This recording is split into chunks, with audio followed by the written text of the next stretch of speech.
Welcome back to Just Jump. Roman Reigns is going nuclear on his former friends. It's getting kind of fun. He hasn't said a word yet, I don't think. Doesn't need to speak. I've heard he doesn't need to speak to get his point across. He's what the kids say has plenty of aura. Dude, I knew you were going to go there with that. I'll be playing League of Legends with this little group I'm in, and like those kids, I swear, if my little cousin Nick, who's 25, isn't with me, it's aura, digma, sigma. I'm like, what are you guys saying? They're just naming different frats. Dude, Skibbity Toilet, do you know what that is? No, I've never heard of Skibbity Toilet. I barely know it either. Hopefully you didn't click on this and expect me to know. Should have did my research before I came. Yeah. Solo shook, dude. Roman Reigns' new entrance is like pretty baller. I kind of like it. It was already like really spooky, but now it implies like there's a little bit of hope in his heart, you know? It's a little bit more like Avengers Assemble and a little bit less like I'm Thanos. It sounds like the church assembled it. Yeah, it does kind of sound like that. But he definitely was Thanos. Now he's more of like a Captain America behind the train in Infinity War. Dude, I'm not gonna lie, I watched that clip again the other day. But the Infinity War one? Just the whole Endgame. Yeah, it's so good, dude. It's so good. That's a movie you can watch once a year and just be super happy with it. Sometimes I don't even need to watch the movie. I just need to watch the last like third, and I'm good. There's some good clips from that. Yeah. Yeah, Solo, I don't know. His boys stand no chance, clearly. I mean, it feels good to watch Roman kind of like have to take over again. Speaking of like aura, the new bloodline is just nothing without Jacob Fatu. Yeah, he's pretty hurt, huh? You got one guy with an eye patch who doesn't even know how to hold a belt. Did he get like hurt? Yeah, it seemed like he got hurt. Oh boy. Hurt or injured. Clearly both. His ego's injured, I can tell you that. I can't wait for the first acknowledge me. Do you think it's going to happen? Oh, it's got to happen. I feel like he should have just did that. He should have just came out. And I kind of wish they didn't touch. It was just like they're like, we're out of here, dude. We're not doing it. Kind of when like The Rock and Roman looked at each other. And he just said acknowledge me, and that was how the show ended. Now, if we're going to like get in tune with the kids, the whole aura thing, when The Rock and Roman were just staring at each other. When that happens again, it's going to be amazing. It's gonna too. They have such an awesome like build they're about to do right now. Yeah. I can't wait. What do you think it's gonna be? I mean, first, actually, one more thing before we get to that. Big week for like necklaces and bracelets. I mean, the Tribal Chief necklace, pretty big. The bracelet that Drew McIntyre stole, pretty big. what's it? The Ula Fala? Sure. I think I actually said that correctly, which is pretty crazy for me. Comments, go ahead. I can't even say supposedly correctly. Yeah. There's a B in supposedly. I don't care what people say. Yeah, no, there's definitely a D. You know, I was spelling. Did I ever tell you how I was spelling? Of course, like obvious forever. I used to do OBV course. Of course, one You word. know what's really hard to spell? What? Necessary. That's an unnecessary thing to spell. Yeah, like it's just not. What do you think they're gonna go from here? You think it's like leading to a specific pay-per-view? Premium live event. Yeah. Well, they have something called Bad Blood coming up. I feel like that's when like everything's gonna start to kind of pop off, and then after that Survivor Series, they're gonna have a War Games, just a big civil war. Bad Blood isn't the bloodline like going at each other. I think that's when like the final seed is planted.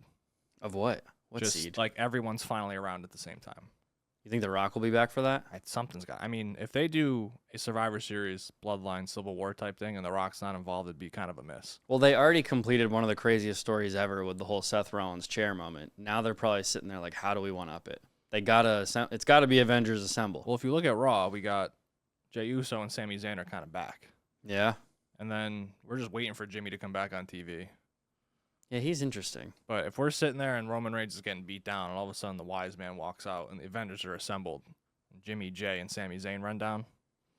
Do you think like Roman has that conversation with Jey like in one of those backstage segments? Like, do you think he sits down with him? And there's no way he says sorry, right? No. I think it's just one of those things where he's getting beat up and they come out and they're like, we got you, Oos. Maybe he needed to get a little humbled so his boys would come back. All right, I don't hate that storyline. It's been I do think there's going to be a world in which we see like Cody and Roman together. Oh, if I'm WWE, you keep Cody as far away from that man right now. If those two are in the ring together, Cody's getting booed. That's probably a good idea. Yeah, keep them. I mean, he's already overshadowed the whole show. Yeah. Like Cody's the champion. We're like, okay, like who cares? Can we get to the end where the Roman Reigns comes out, please? Thank you. That's pretty fair, yeah. Actually, that's extremely fair because they worked so hard, or Cody worked so hard on, making that story work in his favor. The last thing he needs is Roman. Roman's not a heel anymore, clearly. No, they literally made him the biggest babyface in the company. He wasn't even on TV. They used his music. They changed his song so much that he sounds like a superhero coming out. Oh, I love it. Isn't it crazy? Subtle changes in that little orchestra makes it go from like spooky Undertaker to like the guy we're all waiting for. You genuinely thought like he was the Godfather. Yeah. He was walking out like, oh, okay, and now he walks out, and it's like, oh, okay, Marvel's got a new character now. Yeah, I love that. I love that entirely. I've been going through all these clips too, like just his story is so good too. Like, finish the story, Cody Rhodes. Your story was good, but Roman, dude, Let's actually finish the story. he had now. contacts Let's get him in. outta here. He had like blue eyes. What are we doing? He just the absolute ascension of, every night WWE star trying to make it to just like the guy is pretty cool to watch. And now I'm just a 31-year-old man getting off my couch going, ooh, wow, when you get ready to spear people. Dude, he's helped transcend it, right? I think, you got to give people like Logan credit too. He's bringing a whole new crowd in. He's actually my next question. Uh-oh. I saw Logan interviewed The Undertaker this week. Pretty big deal. Kind of weird seeing The Undertaker not be The Undertaker. Sorry, he interviewed Mark this week. I was going to say, we have to call him Mark Calloway now, because Yeah. he's not The Undertaker anymore. He interviewed Mark, and one of the things he said, Mark gave him a lot of credit for like giving some vibes back to the USA belt, like being like, people want that, like it has a whole new life now. Logan then went as far to say that it's his belt, and that people are going to identify that belt with him. And here's what I'll say, to be unbiased: he did bring it everywhere. He did good stuff for it. That's why they gave it to him. Yeah, he had people thinking, like, why does he always have a belt on? I'm sure new fans were created. But we've been viewers of wrestling for a long time, you pretty consistently. I don't associate him with the United States belt. He defended the belt twice. And he had it for, like, almost a year. Yeah, like... So when you see the USA United States Championship, who is the first person you think of? When I see the United States Championship, first person I think of. Wow. Because it's not Logan for me. No, first of all, no, it's nowhere close And to Logan Paul. I'll clap it up for you, Logan. You did a good job, but you are not who I associate with the United States Championship. I actually have one person in mind. Who do you have? For me, it's John Cena. John Cena's entire like initial run of being the guy everyone loves started with that championship. And then it came back around when he won it again, and he started doing the Open Challenge. Yeah, it's true. Like, so he'd have you like, and all like the NXT guys were like, that was like Sami Zayn's first like moment on the main roster where they're like, oh, this is a guy. They basically just said, you know what, you did really good with this initially. You're doing movies now. How about we just give it to you again? That's almost crazy to think that probably the most well-known wrestler of all time, who's had 16 World Heavyweight Championships, and we're thinking of him as known as like the mid-card guy. I love that. That's great. That just shows how great John Cena was. He was awesome, dude. In the United States Championship, like, I think like Carlito had it at one point. I'm pretty sure like Rey Mysterio had a run with it. All great names, but when I think of that, like, John Cena kind of embodies that. And I didn't mean to just pick two Hispanics and then go with the white guy, but you know what I'm saying. Like, some of the most iconic moments of like early John Cena and late, as you just pointed out. Early Joey with the jean shorts and the spinner belt. I had the belt, bro. I had the United States one too. That's how you know, like, who in their mind, like, as a child, is asking their father for Christmas, let me get the United States Championship belt, not the WWE Championship belt. He's like, my son's a mid-carder? Yeah, he's not even in the main event? Yeah. That's how your dad knew he'd get you in bed. Like, mid-carder comes out, like, middle of the night, and then all of a sudden he's like, 11. No, not like that. Then he knows, my son doesn't need to watch the second hour. I can get him in bed for school the next day. That's true. That's a good point. He doesn't want to watch the main event. I gotta get the picture of my little brother Robert just decked out for John Cena for Halloween one year. I did that. The full getup. I did that twice. And I know he would hate if that picture was ever kind of going around again, because I need it. So yeah, not to talk down on Logan. Logan did a great job. It's a bold statement. I also love the clip where Undertaker was talking about how he did the spinning backflip.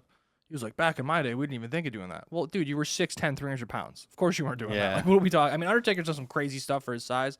You weren't doing that, pal. Logan came out and pretty much said he'll never do it again.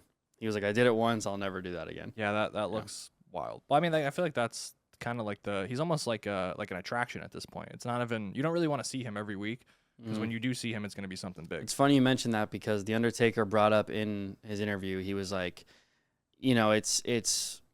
that's one of the dangers. If you keep doing stuff like that, they're always going to ask what's next. Like, because you can't just keep doing the same stuff. It's like Ricochet. Yeah, I think like, it's you do it every week. It's almost it's kind of hard to get to that upper echelon when it's just we need that next thing now. And that specific move with Ricochet at the Royal Rumble, Logan said that they both felt very wrong. Like, it did not feel good. I can imagine. And even this last one, I don't think LA Knight caught him like he was supposed to. But I guess all that being said, the last thing I wanted to touch on when it came to that specific interview, The Undertaker talks about Logan talks about how he kind of envies Roman Reigns because Roman doesn't need to do all that to like kind of be a presence. I wonder what other wrestlers come to your mind where it's like they don't need to be acrobatic. They just have this specific like vibe to them. Because there's been some really good ones that are acrobatic. Like I remember early like Rob Van Dam, Jeff Hardy. We'll put Matt there too, but mostly Jeff Hardy. Early Rey Mysterio. He used to come out and jump up in flames, Who's one guy who like doesn't need to do all that to where it really just... So there's one guy right now that has mastered it perfectly. The complete like psychology of everything. It's Randy Orton. Yeah, that's a good point. Randy Orton could just he methodically just walks around slow. Everything he does means purpose. His facial expressions, everything he does is literally the psychology of like, I don't have to go on the... Like, I think he had a moment last year where... Or no, I think it was at Backlash when the crowd was going nuts and he gets on the barricade and he gets ready to jump off and then he just was like, no. And he just like jumps down like real quick and it was like, he doesn't have to do that stuff. He never really has had to do it. Like even when he was younger, he was obviously doing a little more when you're younger, but he wasn't like jumping off Hell in the Cell or anything. No, everything he does is just like perfect. Like his drop kick, perfect. His little body slam, perfect. Everything he does is just done with like perfect technique. Cody's similar. Cody doesn't do anything like that. He's a lot like Randy Orton, I would say. The guy who came to my mind immediately, and he was a little crazy, but for a plethora of other reasons, is I thought of Eddie Guerrero immediately. Like that dude was a whole vibe when he walked out, and he did some jumps. You kind of see it like as they get older, they realize they don't have to do these things, and they won't last very long if they do. Like it took like we just got the craziest run of all time at Roman Reigns. It took him so long to get to that point of like the word aura of he doesn't have to do much. Yeah. He doesn't have to, he didn't have to show up every week. He basically only wrestle a few times a year, but it's like when you saw it, you're like, oh, this is amazing. He just had to talk a little bit. The Rock wasn't doing that. Triple H wasn't, Triple H wasn't really doing that. Yeah. Shawn Michaels definitely did. Once you kind of get to that upper echelon main event, it's kind of unnecessary. It's more about what story we're getting right now. Okay. All right. And last thing I wanted to pull from that, it's not from that. It just made me think of a question. Mick Foley getting thrown off the Hell in the Cell. There's an example of a guy who maybe should have done less jumping off of things because he wasn't even in shape. That's one of those I remember where I was when that happened. Yeah, that was and it was cool because I was watching. My dad was always a big wrestling fan, so he would when I got into it, he was super happy, and seeing my dad watch that, being like, I've never seen anything like this before, and my dad's watched it since he was a kid. That's just one of those crazy moments where it's you're gonna remember what that night. If you rewatch the clip, it wasn't neatly organized either, dude. The announcer didn't even know. You can see the announcer get up way too late. He's like, oh man, I gotta.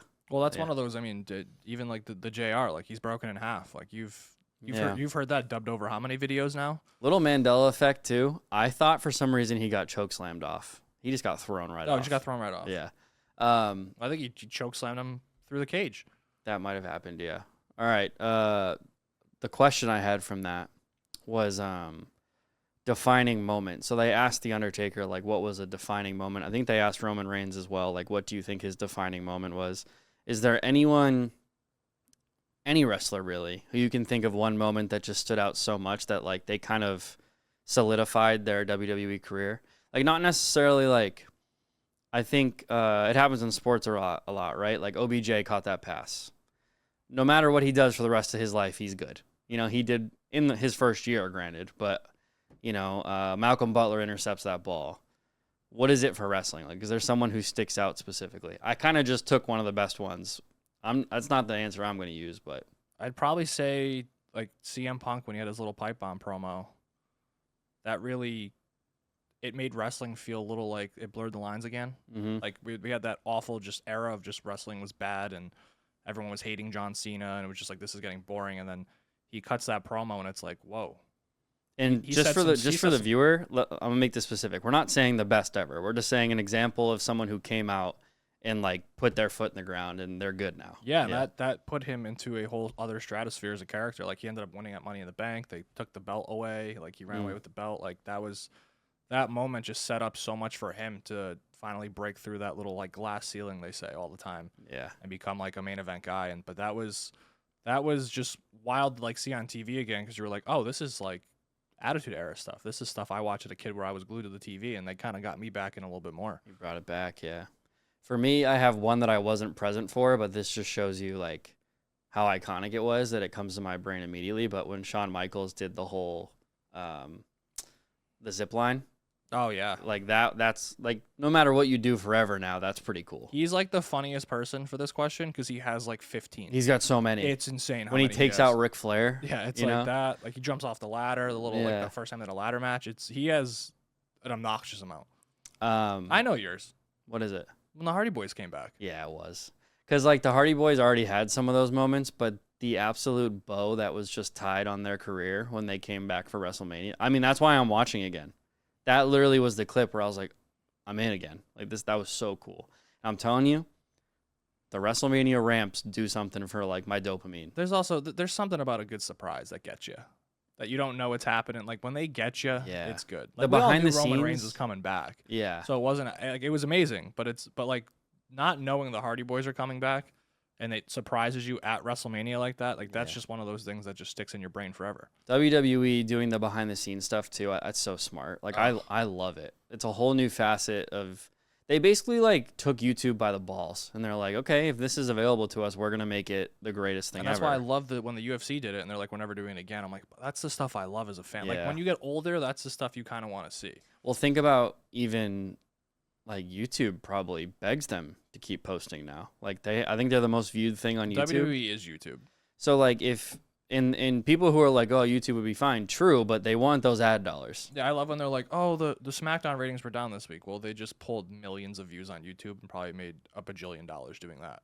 Yeah, I mean, just the generic pricing for a YouTube video, like 1 million views is up or $1,000 at minimum. So like those guys have millions and millions and millions every time they post a clip. And they're hitting 1 million like that. Yeah, it's quick. Like, dude, the Roman Reigns clip we just watched had an absurd amount of views. Like, and it's not even that old. It's insane.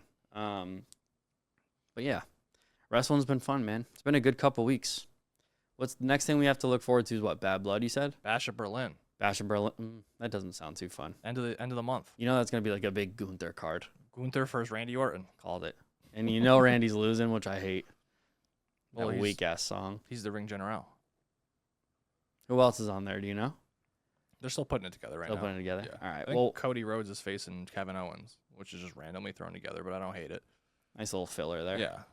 All right. Well, we probably, you know what? You never know wrestling. I was gonna say we probably won't talk about it again until then, but next week something crazy could happen. You never know what my I mean, tribal chief is going to do. He's gonna have to speak eventually. He doesn't even have to speech. But Just put the finger up. we We're don't even- good. we don't Next even- week, finger up. Week after, say acknowledge me.